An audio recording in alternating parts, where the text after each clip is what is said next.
Episode 13। और क्या हालचाल, सब बढ़िया। तो शुरू करते हैं। अब जैसे यहाँ 500 लोगों के सामने 7 बंदे आते हैं ना, और 7 बंदों का जो लीडर था, बोला जाए तो 7 कंकालों का जो लीडर था, वो अपने 6 बंदों से ये कहता है कि सबको खत्म कर दो जो भी इस महल में घुसना चाहते हैं। तो यहाँ पर जो 500-600 बंदे थे ना, वो हैरान हो जाते हैं। अब इतने में तुरंत यहाँ पर वो हुआन को बताया जाता है। वो हुआन चलता है तो तुरंत यहाँ पर चिल्लाकर कह देता है कि हम सभी को इनसे साथ लड़ना होगा, वरना शायद अगर हम यहाँ से भागे तो कोई भी यहाँ से जिंदा नहीं जा पाएगा। अब भाई साहब यह कहती है इनमें से कुछ कुछ बंदे पावरफुल चलते हैं, तो वो आगे बढ़ते हैं। और यहाँ पर जो 7 बंदे थे ना सामने, हमने पपेट बोलेंगे, ठीक है, 7 पपेट थे ना सामने, बराबर बराबर हिस्सों में बांट लेते हैं। हमारा जान चलता है, मतलब कि हमारे जान का 3 बंदों का ग्रुप बन जाता है। बोला जाए तो एक जो कि ग्रे कलर के कपड़े पहने हुआ है, हमारा जान उस पपेट से लड़ेगा, और हमारी जान का साथ एक यूरो और एक और बंदी है, बोला जाए तो लड़की है जिसका नाम लियो इन है, वो देंगे। मतलब कि हमारे जान के ग्रुप में 3 बंदे हैं, एक जान, एक यूरो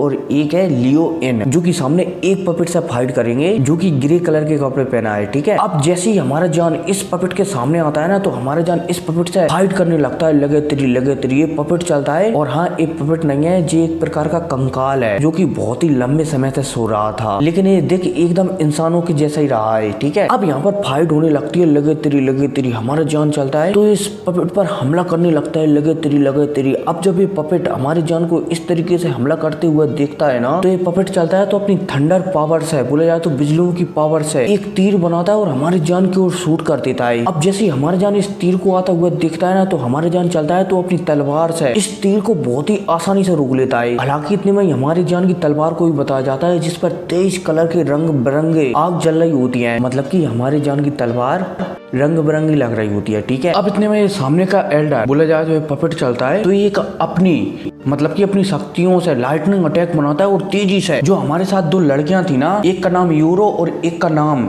लियो इन था। और हाँ, जो लियो इन है ना, इसके कंधे पर एक पक्षी रहता है, ठीक है, और ये पक्षी बहुत ही ज्यादा खास है, आपको आगे पता चलेगा इसके बारे में। अब यहाँ पर ये पपेट चलता है तो एक थंडर अटैक बनाता है और तेजी से इन दोनों लड़कियों की ओर शूट कर देता है। अब भाई साहब जैसे हमारा जान ये देखता है कि इन दोनों लड़कियों से ये अटैक टकराने वाला है, और अगर इन दोनों से अटैक टकराया तो शायद ये लड़कियां दोनों के दोनों बुरी तरह से जख्मी हो सकते हैं, इसलिए हमारा जान चलता है तो यहाँ पर अपनी मिल्की व्हाइट फ्लेम को बाहर निकालता है, बोला जाए तो सफेद कलर की फ्लेम को बाहर निकालता है और एक बैरियर बना देता है। और इसी बैरियर की सहायता से जो सामने वाले पपेट ने अपनी लाइटनिंग ड्यूकी से हमला किया था ना, उसे हमारा जान डिस्ट्रॉय कर देता है। अब जब ये पपेट ये देखता है कि इतनी आसानी से इस लड़के ने उसका अटैक रोक लिया, तो ये भी हैरान हो जाता है, और तो इसे भी कुछ अजीब सा लगने लगता है हमारे जान की मिल्की वे फ्लेम को देखकर। अब पता नहीं ये फ्लेम या क्या है, लेकिन यहाँ पर जो पपेट था ना, उसे भी कुछ अजीब सा महसूस होने लगता है, क्योंकि इस प्रकार की फ्लेम बहुत ही ज्यादा रियल होती हैं। अब यहाँ पर इनके बीच लगे तेरी होने लगती है, और हमारा जान इस फाइट में आगे बढ़ने लगता है, बोला जाए तो अपर हैंड हासिल करने लगता है। इतने में हमें वाकई की फाइटों को भी बताया जाता है। जो इन पपेटों का मेन बंदा था ना, उससे करीबन 100 बंदे एक साथ मिलकर फाइट कर रहे थे, और भी पपेट थे ना, उनसे हु चैन, फैन ही, सुन मिन, वो हुआन, मतलब की अलग अलग लोग फाइट कर रहे थे, एक दो मिलकर। इतने में दोबारा से सीन शिफ्ट होता है और हमारी जान को बताया जाता है, जो कि सामने लगातार इस पपेट से फाइट कर रहा था। अब भाई साहब फाइट करते करते हमारी जान को यहाँ पर अनुभव होने लगता है कि शायद अब वो ब्रेक थ्रू करने वाला है। अभी वो डाउडी लेवल के 3 स्टार के लो लेवल पर है ना, अब वो मीडियम लेवल पर जाने वाला है। अब भाई साहब जब हमारा जान ये महसूस करता है ना, तो जान थोड़ा सा उदास हो जाता है कि उसका ब्रेक थ्रू भी ऐसे ही टाइम पर ही होना था। अब इतने में हमें एक लड़की को बताया जाता है, जो कि हमारे जान के साथ ही इस पपेट से फाइट कर रही थी, लेकिन ये बहुत समय से एक पावरफुल हमला बना रही थी। अब जब ये देखती है कि जान ब्रेक थ्रू करने वाला है, तो ये लड़की चलती है तो जान से कह देती है कि तुम पीछे हट जाओ, मैं इसे कुछ समय के लिए अकेले ही संभाल सकती हूँ। और इस लड़की का नाम होता है लियो इन। अब जैसे ये लड़की ये कहती है ना, तो हमारा जान सिर हिलाता है और पीछे हट जाता है, लेकिन इतने में यूरो थी ना, वो हमारे जान की जगह ले लेती है, और लियो इन थी ना, इसके साथ सामने वाले पपेट से फाइट करने लगती है। लगे तेरी।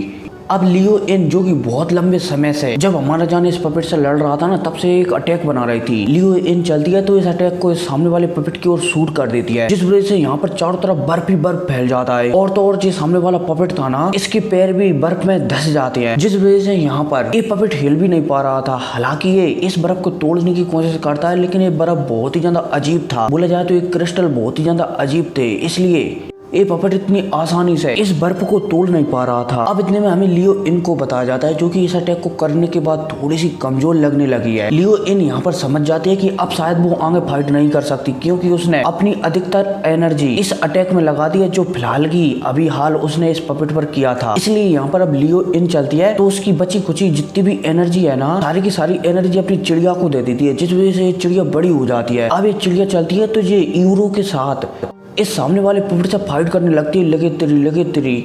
लेकिन ये पपेट बहुत ही ज्यादा पावरफुल था, इसलिए जी यूरो और इस चिड़िया दोनों को सप्रेस करने लगता है। अब जब यूरो ये देखती है कि जियान फिलहाल के लिए अपना ब्रेक थ्रू करने में लगा हुआ है और लियो इन की पूरी एनर्जी खत्म हो गई है, तो यहाँ पर समझ जाती है कि इस पपेट को रोकना ही पड़ेगा, वरना ये सीधा जियान पर हमला कर देता है, जिस वजह से जियान को खतरा हो सकता है। इसलिए यहाँ पर अब यूरो चलती है तो अपना एक ट्रम्प कार्ड का उपयोग करने लगती है। अब जैसे यूरो इसका उपयोग करती है ना, तो यूरो के माथे पर एक सील चमकने लगती है। यूरो चलती है तो यहाँ पर मन में कहती है light of the bright moon. और भाई साहब जैसे यूरो ये कहती है ना, तो यूरो की पावर अचानक बढ़ने लगती है। बोला जाए तो यूरो के शरीर से चमक निकलने लगती है। अब भाई साहब जब आसपास के लोग यूरो के शरीर से इस प्रकार से चमक निकलती हुई देखते हैं ना, तो वो हैरान हो जाते हैं। इतने में हमें जियान की अंगूठी में गोल्डन ड्रैगन को भी बताया जाता है, जो कि सकपतका जाते हैं एकदम, मतलब कि चौंक जाते हैं। ये तो light of the bright moon है। जियान तुम सच में बहुत ही ज्यादा किस्मत वाले हो जो तुम्हें इस लड़की से मिलने का मौका मिला। अब जैसे हमारा जियान मतलब कि जान अभी ब्रेक थ्रू कर रहा था, अब जैसे हमारा जान यहाँ पर गोल्डन ड्रैगन की बात सुनता है ना, तो हमारे जान भी हैरान हो जाता है कि ये कौन सी बला है। Light of the bright moon golden dragon चलते हैं तो हमारे जान को बताने लगते हैं कि एक प्रकार की ऐसी विधि है, मतलब कि एक प्रकार की ऐसी कलाकारी है जो कि किसी भी इंसान में बहुत ही कम देखने को मिलती है। इसके जरिए मतलब कि light of the bright moon की पावर है ना, वो गॉड से ही अपने मिलती है, ठीक है ना, कि अपने गोल्डन ड्रैगन चलते हैं तो बताने लगते हैं कि जिस किसी के पास भी light of the bright moon होता है ना, वो अपनी पूर्वजों की पावर को ले सकता है। मतलब कि खैर मुझे भी समझ में नहीं आ रहा है, लेकिन कुछ ऐसा होगा यहाँ पर कि अपन किसी और की पावर का इस्तेमाल कर सकते हैं, ठीक है, light of the bright moon की सहायता से। अगर कोई इमोर्टल लेवल पर है ना, और भले ही अपन गॉड लेवल के 3 स्टार या 4 स्टार पर है ना, तो भी अपन शायद light of the bright moon की सहायता से उसकी पावर का इस्तेमाल कर सकते हैं। शायद ऐसा ही होगा यहाँ पर, ठीक है। अब जैसे यूरो इस पावर का इस्तेमाल करती है ना, तो सामने जो पपेट था ना, उसकी आंखों में भी डर दिखा जा सकता था। यूरो चलती है तो सीधा इसका इस्तेमाल इस सामने वाले पपेट पर कर देती है, जिस वजह से सामने वाला पपेट एकदम बेजान पड़ जाता है। बोला जाए तो यूरो इस सामने वाले पपेट को मारती नहीं है, बल्कि इसकी शक्तियों को सील कर देती है, जिस वजह से सामने वाला पपेट एक नॉर्मल इंसान बन जाता है। अब जैसे ही यूरो इस पावर को पूरी तरह से रिलीज कर देती है ना, और सामने वाले पपेट को हरा देती है ना, तो ये बहुत ही ज्यादा कमजोर हो जाती है और ये नीचे गिरने लगती है। इतने में हमारा जान आता है अपना ब्रेक थ्रू कंप्लीट कर और इसे पकड़ लेता है। अब जैसे हमारे जाने से पकड़ता है ना, तो हमारे जाने से बोलने से मना कर देता है, कुछ भी मत बोलो, सबसे पहले एक गोली खाओ। जान चलता है तो एक गॉड रैंक की गोली, जो कि किसी एंजल के समान लग रही थी, यूरो को खिला देता है। हालांकि ये गोली को आस पास में सभी लोग देखते हैं, इसे वो लेना तो चाहते थे लेकिन वो ले नहीं पाते। हमारे जान चलता है तो इस गोली को यूरो को खिला देता है, जिस वजह से यूरो की एनर्जी धीरे धीरे वापस आने लगती है। अब इतने में हमें बाकी की फाइटों को बताया जाता है। सबसे पहले हमें एक बंदे की फाइट को बताया जाता है, जिसका नाम था सुन मिन। ये बंदा चलता है तो अपने साथियों के साथ सामने वाले पपेट को हरा देता है। इसके बाद हमें बांग जोंग की फाइट को बताया जाता है।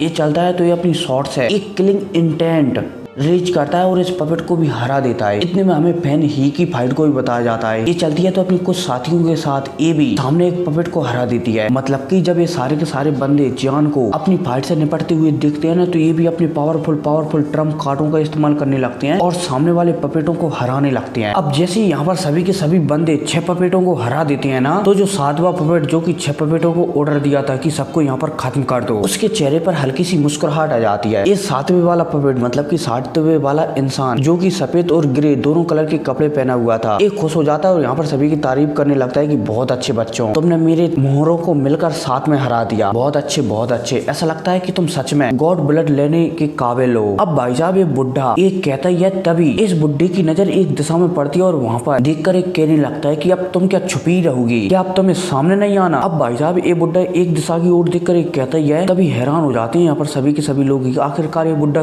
कर क्या रहा है। मतलब कि क्या क्या रहा है। अब जब जिस दिशा की ओर देखकर इसने ये सब कुछ कहा था ना, वहाँ से कोई प्रकट नहीं होता ना, तो ये बुड्ढा चलता है और अपना हाथ लाता है, और इसका हाथ लाते ही यहाँ पर एक स्थान बोला जाए तो एक स्पेस क्रैक होता है, और उससे एकदम ब्यूटीफुल लड़की बाहर निकल कर आती है, जो कि किसी अप्सरा जैसी लग रही होती है। और तो और ये लड़की एक फ्लावर से, मतलब कि एक फ्लावर पर बैठकर बाहर निकल कर आती है। अब भाई साहब जैसे यहाँ पर सभी के सभी लोग इस लड़की को देखते हैं ना, और इसकी खूबसूरती को देखते हैं ना, तो हैरान हो जाते हैं। यहाँ पर जितनी भी लड़कियां थी ना, चाहे फिर वो यूरो हो या फिर फैन ही, सभी की सभी लड़कियां जलने लगती हैं कि भैया ये लड़की हमसे ज्यादा सुंदर कैसे पैदा हो गई, मतलब कि जलने लगती हैं। अब एक लंबा चौड़ा भाषण लिखा गया है इस लड़की के बारे में कि ये कितनी ज्यादा सुंदर है। अगर भैया कमेंट करते हो तो अपन इस भाषण को डिटेल्स में एक्सप्लेन करेंगे, वरना बहुत अच्छी है ये कहकर टाल देंगे, ठीक है। और हाँ, कमेंट कर बताना कि ये लड़की है कौन। तो मिलते हैं अगली वीडियो में, टेक केयर।